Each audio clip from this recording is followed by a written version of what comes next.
TV9 પહોંચ્યું TRP game ઝોનના મુખ્ય ભાગીદારના નિવાસ સ્થાને।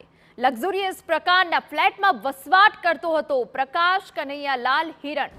ટીઆરપી ગેમ ઝોનમાં પ્રકાશ કનૈયાલાલ હિરણ 60%નો એટલે સૌથી વધુ ભાગીદાર હતો।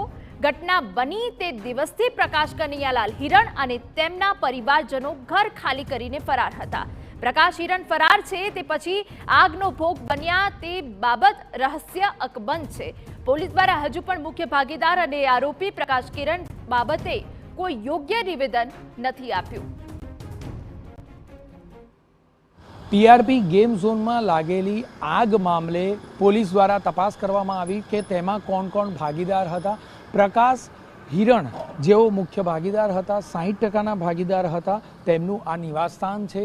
ખૂબ જ લક્ઝુરિયસ પ્રકારના ફ્લેટમાં તેઓનું નિવાસસ્થાન છે। પરિવાર સાથે તેઓ પ્રદ્યુમન રોયલ હાઇટ્સમાં રહેતા હતા, પરંતુ જ્યારથી આ ઘટના બની છે તે દિવસથી ફ્લેટ ખાલી હોવાનું સ્થાનિકો જણાવી રહ્યા છે।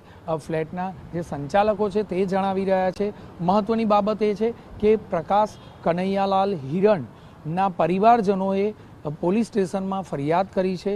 જીતેન્દ્ર હિરણ કે જેઓ તેમના સગા છે તેમના દ્વારા અરજી કરવામાં આવી છે કે જ્યારે આ ઘટના બની ત્યારે તે ઘટનાથી જ પ્રકાશ હિરણ ઘરે આવ્યા નથી।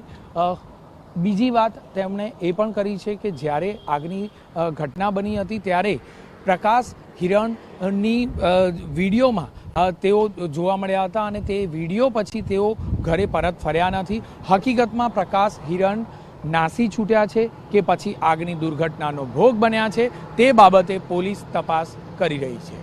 કેમેરામેન મનીષ ત્રિવેદી સાથે જિગ્નેશ પટેલ, TV9 રાજકોટ।